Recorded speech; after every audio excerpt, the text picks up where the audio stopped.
പശ്ചിമേഷ്യൻ യുദ്ധത്തെക്കാളും വലിയ യുദ്ധമാണ് ഇപ്പോൾ കോൺഗ്രസിൽ നടക്കുന്നത്. വാളെടുത്തവർക്കെല്ലാം വെളിച്ചപ്പാടാവണമെന്ന് പറയുന്നത് പോലെയാണ് കോൺഗ്രസിലെ കാര്യങ്ങൾ. തെരഞ്ഞെടുപ്പിൽ സീറ്റ് ഉണ്ടെന്ന് കണ്ടാൽ പിന്നെ പ്രിക്കോഷനാണ്. കോൺഗ്രസിൽ തർക്കമില്ലെന്ന് പ്രതിപക്ഷ നേതാവ് ആവർത്തിക്കുന്നതിനിടെ കൊച്ചിയിൽ Deepthi Mary Varghese camp poster print ചെയ്തു തുടങ്ങി. സർവം ദീപ്തമെന്ന ടാഗ് ലൈനോട് കൂടിയാണ് പോസ്റ്റർ തയ്യാറാക്കുന്നത്. കൊച്ചി സ്ഥാനാർത്ഥി ആരെന്ന അഭ്യൂഹങ്ങൾക്കിടയിലാണ് ദീപ്തി മേരി വർഗീസിന്റെ പോസ്റ്റർ അടിച്ചു തുടങ്ങിയത്. കൊച്ചി നഗരത്തിലെ സ്വകാര്യ പ്രസ്സിൽ അച്ചടിച്ച പോസ്റ്ററുകളുടെ ദൃശ്യങ്ങൾ പുറത്തു വന്നിട്ടുണ്ട്. അനിശ്ചിതത്വം നിലനിൽക്കുന്ന സാഹചര്യത്തിൽ പോസ്റ്ററുകൾ അച്ചടിക്കുന്നത് നിർത്തിവെക്കാൻ ദീപ്തി നിർദ്ദേശം നൽകിയെന്ന വാർത്തകളുമുണ്ട്.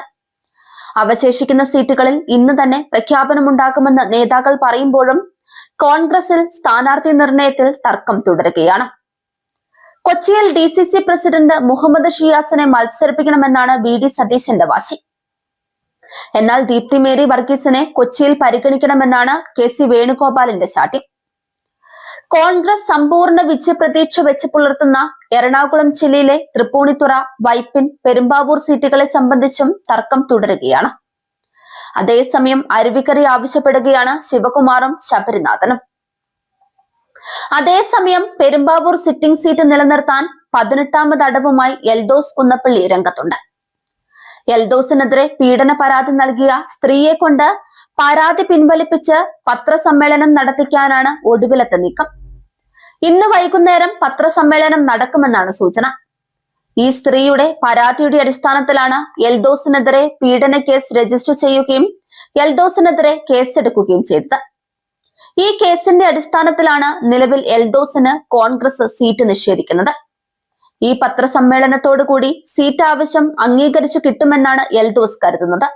എൽദോസിനായുള്ള തിരക്കിട്ട നീക്കങ്ങളുടെ പിന്നിൽ സംസ്ഥാനത്തെ ബാർ ലോബിയും പെരുമ്പാവൂരിലെ വൻ ബിസിനസ് ലോബികളുമാണ് എന്നത് കോൺഗ്രസ് നേതാക്കളെ പോലും അമ്പരപ്പിച്ചിരിക്കുകയാണ്. എൽദോസിനായി ഈ ഗ്രൂപ്പ് ശക്തമായി രംഗത്തുണ്ട്. പാലക്കാട്ടെ കോൺഗ്രസ് സ്ഥാനാർത്ഥിയായി നടൻ രമേശ് പിഷാരടി ഉറപ്പായതോടെ ബഡായി ബംഗ്ലാവിലെ പല ബഡായിയും പൊട്ടിക്കാൻ തുടങ്ങി. താൻ വിജയിക്കുകയാണെങ്കിൽ ഷാഫി പറമ്പിലും രാഹുൽ മാങ്കൂട്ടത്തിലും ചെയ്ത നല്ല കാര്യങ്ങളുടെ തുടർച്ച തന്റെ ഭാഗത്തു നിന്നുണ്ടാകുമെന്നാണ് താരം പറയുന്നത്. പാലക്കാട് വിജയിച്ചാൽ മമ്മൂട്ടിയെ അവിടെ കൊണ്ടുവരുമെന്നാണ് പിഷാരടി പറയുന്നത്. അതേസമയം കുട്ടനാട് കോൺഗ്രസിൽ പൊട്ടിത്തെറിയുടെ പൊടിപൂരമാണ്. സ്ഥാനാർത്ഥി പ്രഖ്യാപനത്തിൽ എതിർപ്പ് പരസ്യമാക്കി ഒരു വിഭാഗം നേതാക്കൾ പാർട്ടിയിൽ നിന്നും കൂട്ടത്തോടെ രാജിവെച്ചു. കോൺഗ്രസിലെ എല്ലാ പദവികളിൽ നിന്നും ഒഴിയുന്നതായി വിമത നേതാക്കൾ പറഞ്ഞു. വാർത്താ സമ്മേളനത്തിലായിരുന്നു പ്രഖ്യാപനം. അതേസമയം DCC vice president Saji Joseph കുട്ടനാട്ടിൽ സ്വതന്ത്ര സ്ഥാനാർത്ഥിയായി കളത്തിലിറങ്ങും. മാധ്യമങ്ങൾക്ക് മുമ്പിൽ വികാരധീനനായാണ് അദ്ദേഹം പ്രതികരിച്ചത്. പൊട്ടിക്കരഞ്ഞുകൊണ്ടായിരുന്നു അദ്ദേഹത്തിന്റെ പ്രതികരണം. കുട്ടനാട്ടിലെ സീറ്റ് കേരള കോൺഗ്രസ് ജോസഫ് ഗ്രൂപ്പിന് വിട്ടുകൊടുത്തതിൽ പ്രതിഷേധിച്ചായിരുന്നു നേതാക്കളുടെ കൂട്ടരാജി. കുട്ടനാട്ടിലെ സ്ഥാനാർത്ഥി നിർണയത്തിൽ പ്രതിഷേധിച്ചാണ് DCC general secretary, vice president അടക്കമുള്ള നേതാക്കൾ രാജിവെച്ചത്. രാജിക്കത്ത് DCC പ്രസിഡന്റിന് കൈമാറിയതായി നേതാക്കൾ അറിയിച്ചു. പേയ്മെന്റ് സീറ്റുകൾ ഉണ്ടാവില്ലെന്ന് നേതൃത്വം ഉറപ്പു തന്നിരുന്നു. കുട്ടനാട്ടുകാരനായ സ്ഥാനാർത്ഥി ഉണ്ടാകുമെന്ന് ഉറപ്പു നൽകിയെന്നും കുട്ടനാട്ടുകാരുടെ ആവശ്യം അവഗണിച്ചെന്നും സജി ജോസഫ് പറയുന്നുണ്ട്. കുട്ടനാടിനെ വിൽപ്പന ചരക്കാക്കാൻ അനുവദിക്കില്ല. കുട്ടനാട്ടിലെ ജനങ്ങൾക്ക് വേണ്ടിയാണ് മത്സരിക്കുന്നതെന്ന് സജി ജോസഫ് പറയുന്നുണ്ട്. പശ്ചിമേഷ്യയിലെ യുദ്ധം ലോകത്തെ ഞെട്ടിക്കുമ്പോൾ കേരളത്തിൽ കോൺഗ്രസ് പാർട്ടി സ്വന്തം കുഴിതോണ്ടി യുദ്ധഭൂമി സൃഷ്ടിച്ചിരിക്കുകയാണ്.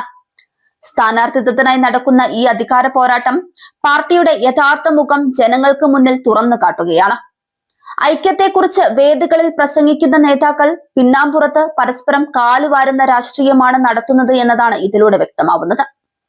ജനങ്ങളുടെ പ്രശ്നങ്ങൾക്ക് പരിഹാരം കാണേണ്ട ഒരു പ്രതിപക്ഷമായി പ്രവർത്തിക്കേണ്ട കോൺഗ്രസ് ഇന്ന് സ്വന്തം സീറ്റുകൾക്കായി തമ്മിലടി നടത്തുന്ന അവസ്ഥയിലേക്ക് ചുരുങ്ങിയിരിക്കുകയാണ്. പണം, ലോബി, വ്യക്തിപരമായ സ്വാർത്ഥത എന്നിവയാണ് സ്ഥാനാർത്ഥി നിർണയത്തിൽ മേൽക്കൈ നേടുന്നത് എന്ന ആരോപണവും ശക്തമാകുന്നുണ്ട്. ഇത്തരത്തിൽ ആഭ്യന്തര കലഹങ്ങളിൽ മുങ്ങിയ ഒരു പാർട്ടിക്ക് കേരളത്തിന്റെ ഭാവിയെക്കുറിച്ച് പറയാൻ പോലും അവകാശമുണ്ടോ എന്നതാണ് ജനങ്ങൾ ചോദിക്കുന്നത്. ജനവിശ്വാസം നഷ്ടപ്പെട്ട കോൺഗ്രസ് ഓരോ ദിവസവും തങ്ങളുടെ ദൗർബല്യങ്ങൾ വെളിപ്പെടുത്തിക്കൊണ്ടിരിക്കുകയാണ്.